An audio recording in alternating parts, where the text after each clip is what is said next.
Bismillahirrahmanirrahim. Assalamualaikum warahmatullahi wabarakatuh. Nama saya Isin Isi, NIM 1902-110080 dari Prodi Hukum Keluarga Islam, Fakultas Syariah. Akan mempresentasikan mata kuliah Manajemen Keuangan yang berjudul Perencanaan dan Pengendalian Keuangan. Langsung saja, yang pertama yaitu definisi perencanaan. Perencanaan secara umum merupakan suatu upaya dalam menentukan berbagai hal yang hendak dicapai atau tujuan di masa depan, dan juga untuk menentukan beragam tahapan yang memang dibutuhkan demi mencapai tujuan tersebut.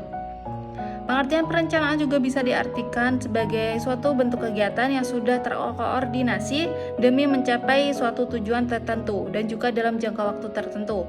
Sehingga dalam perencanaan akan terdapat berbagai kegiatan pengujian pada beberapa arah pencapaian, penganalisa seluruh ketidakpastian, menilai kapasitas, menentukan tujuan pencapaian, dan juga menentukan langkah dalam pencapaiannya.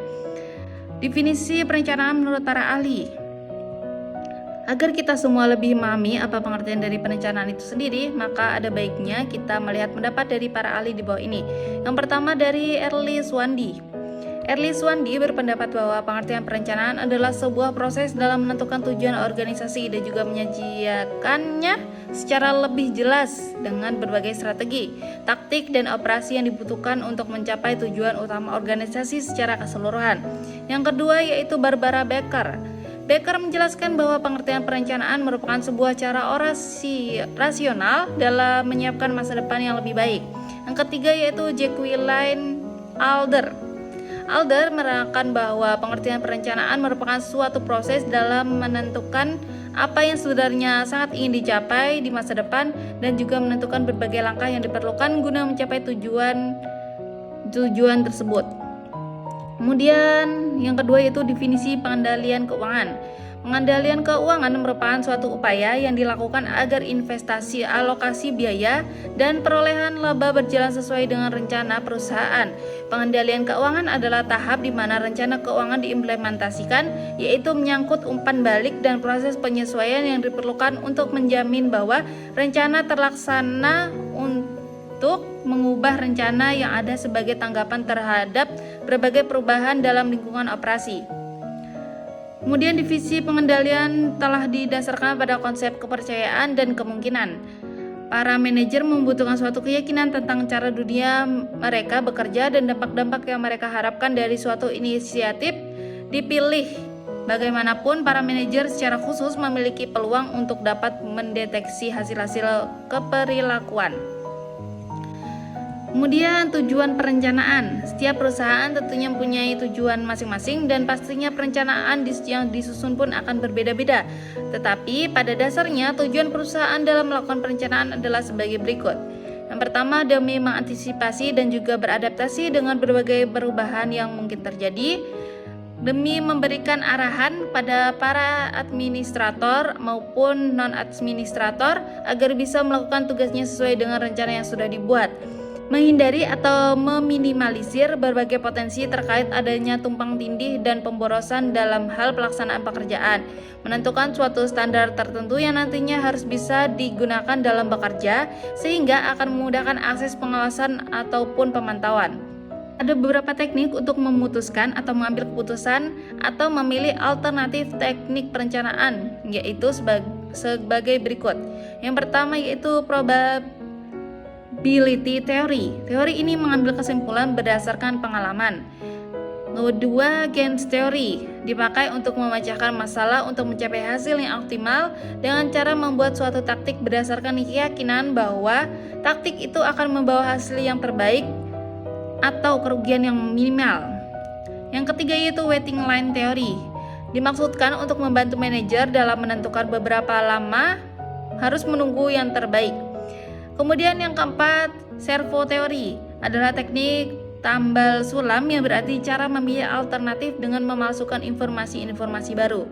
Yang kelima, linear programming models. Teknik ini digunakan untuk menentukan cara mencapai hasil kombinasi yang optimal dari sumber daya yang terbatas.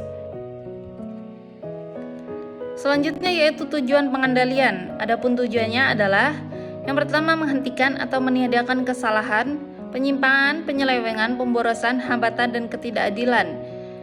Yang kedua, mencegah terulangnya kembali kesalahan, penyimpangan, penyelewengan, pemborosan, hambatan, dan ketidakadilan.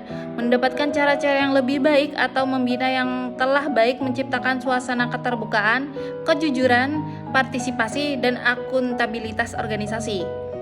Meningkatkan kelancaran operasi organisasi, meningkatkan kinerja organisasi, memberikan opini atas kinerja organisasi, mengarahkan manajemen untuk melakukan koreksi atas masalah-masalah pencapaian kerja yang ada, menciptakan terwujudnya organisasi yang bersih. Kemudian untuk soal yang pertama yaitu apa yang Anda ketahui tentang istilah berikut: operating break-even analysis, biaya operasional, break-even compensation, contribution margin. Yang pertama yaitu analisis break-even. Ini merupakan konsep dari perencanaan dan pengendalian keuntungan sifatnya jangka pendek.